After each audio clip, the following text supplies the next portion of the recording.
Hello friends, the বংশেব Shukla চ্যানেলে সকলকে welcome. আজকে আমি ক্যাপসিকাম চিকেনের রেসিপি নিয়ে এসেছি। গরমের দিনে এই রকম সামান্য উপকরণ দিয়ে আর খুব তাড়াতাড়ি এরকম একটা ক্যাপসিকাম চিকেন বানিয়ে নিতে পারেন। এই রকম টাইপের ক্যাপসিকাম চিকেন গরমের দিনে খেতে ভীষণই ভালো লাগে। তাহলে চলুন আজকের রেসিপিটা দেখে নেওয়া যাক। প্রথমে একটা মশলা রেডি করব, তো তার জন্য একটা ছোট সাইজের পেঁয়াজকে আমি এইভাবে কেটে নিয়েছি, 4টে কাঁচা লঙ্কা নিয়েছি, 15 কোয়া রসুন আর 1 ইঞ্চ মতন আদা নিয়ে নিয়েছি। এবার মিক্সার গ্রাইন্ডার জারের মধ্যে এইগুলোকে সব দিয়ে দিচ্ছি, এর একটা পেস্ট বানিয়ে নেব।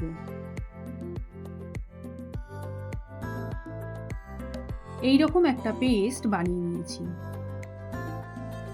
700 গ্রাম চিকেন নিয়েছি, চিকেনটাকে ভালোভাবে ধুয়ে পরিষ্কার করে নিয়েছি। এবার চিকেনটাকে ম্যারিনেট করে নেব। 1 টিস্পুন পাতিলেবুর রস দিচ্ছি। যে মশলার পেস্টটা বানিয়ে রেখেছিলাম সেখান থেকে 4 টিস্পুন মশলা দিয়ে দিচ্ছি আর 1 টেবিল স্পুন টক দই দিয়ে দিচ্ছি।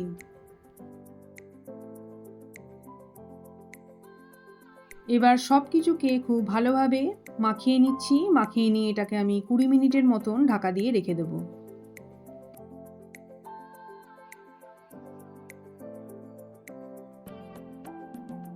গ্যাসের ফ্লেমটা অন করে দিয়ে একটা কড়াই বসিয়ে নিয়েছি। কড়াইটাকে ভালো করে গরম করে নেব। কড়াইটা গরম হয়ে গেলে 2 টেবিল স্পুন অলিভ অয়েল দিয়ে দিচ্ছি। তেলটাকেও গরম করে নেব।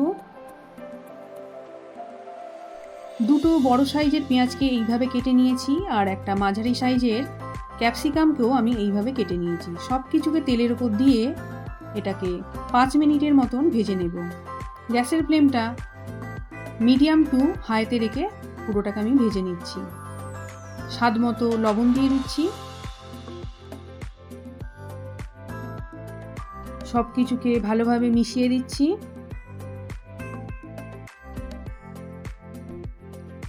যখন পেঁয়াজ আর ক্যাপসিকামের কালারটা এরকম টাইপের চলে আসবে, তখন আমি একটা প্লেটের মধ্যে পুরো ভাজাটাকে তুলে নিচ্ছি।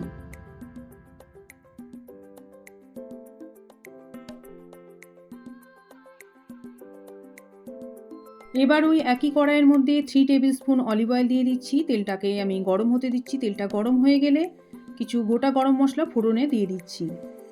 3টে ছোট এলাচ, 1 ইঞ্চ দারুচিনি আর 8টা গোটা গোলমরিচ ফোড়নে দিয়ে এটাকে 20 সেকেন্ডের মতন ভাজতে থাকবো। গ্যাসের ফ্লেমটা লোতে রেখেছি।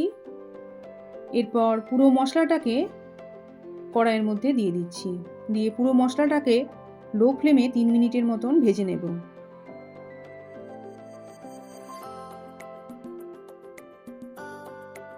মশলার বাটি ধোয়া জলটা দিয়ে দিচ্ছি।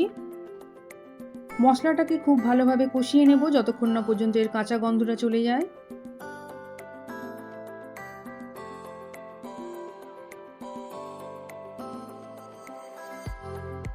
এবার ম্যারিনেট করে রাখা চিকেনটাকে পুরোটাই আমি ঢেলে দিচ্ছি। স্বাদ মতো লবণ দিয়ে দিচ্ছি।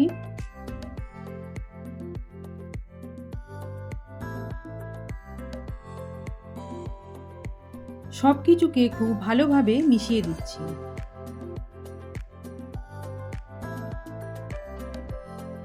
এবার একটা ঢাকনা দিয়ে ঢেকে এটাকে 15 মিনিটের মতন হতে দেব।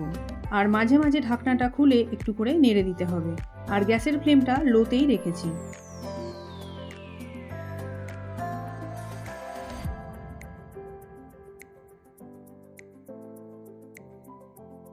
15 মিনিট পর দেখুন চিকেন থেকে অনেকটা জল বেরিয়ে এসেছে।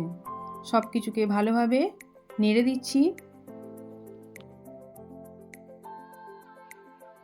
2 টিস্পুন টমেটো কেচাপ দিয়ে দিচ্ছি।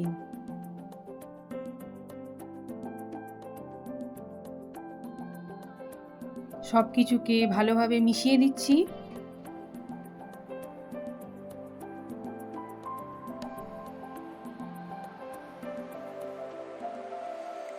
এবার ঢাকনা দিয়ে ঢেকে এটাকে 5 মিনিটের মতন হতে দেব।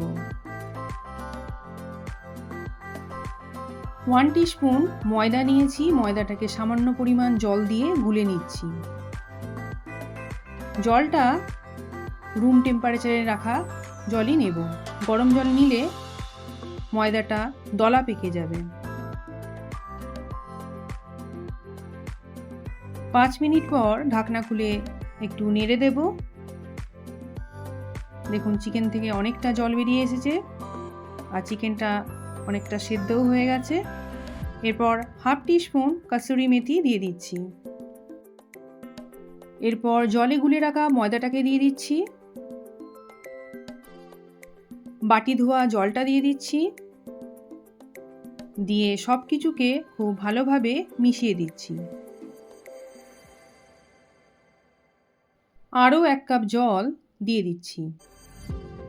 এরপর ঢাকা দিয়ে ঢেকে এটাকে আমি আরও 5 মিনিটের মতন হতে দেব। 5 মিনিট পর ঢাকনা খুলে ভালোভাবে নেড়ে দিচ্ছি। স্বাদ মতো লবণ দিয়ে দিচ্ছি।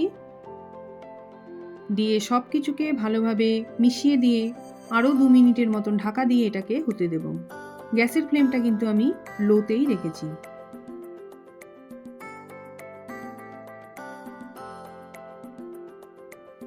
2 মিনিট পর কয়েকটা চেরা কাঁচা লঙ্কা দিয়ে দিচ্ছি। এখানে আমি 5-6টার মতো কাঁচা লঙ্কা দিচ্ছি।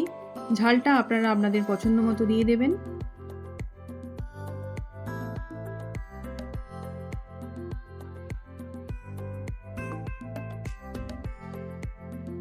ভেজে রাখা পেঁয়াজ আর ক্যাপসিকামটাও দিয়ে দিচ্ছি।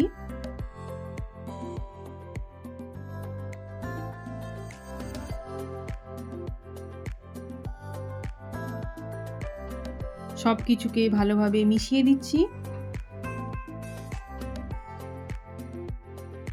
টেস্টটা ব্যালেন্স করার জন্য কয়েক দানা চিনি ছড়িয়ে দিচ্ছি। এটা পুরোপুরি অপশনাল, আপনাদের যদি পছন্দ না থাকে তাহলে এটাকে স্কিপও করতে পারেন। সব কিছুকে ভালোভাবে মিশিয়ে দিয়ে ঢাকনা দিয়ে ঢেকে এটাকে আমি আরও 2 মিনিটের মতন হতে দেবো। 2 মিনিট পর গ্যাসের ফ্লেমটা অফ করে দিয়ে এটাকে আমি 15 মিনিট স্ট্যান্ডিং টাইমে রেখে দেব। রেডি হয়ে গেছে ক্যাপসিকাম চিকেন।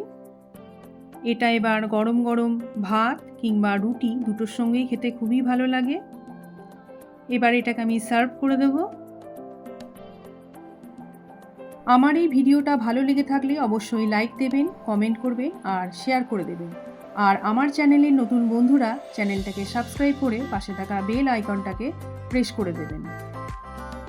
এতে আমি যখন নতুন কোনো ভিডিও আপলোড করব তখন খুব তাড়াতাড়ি আপনাদের কাছে পৌঁছে যাবে।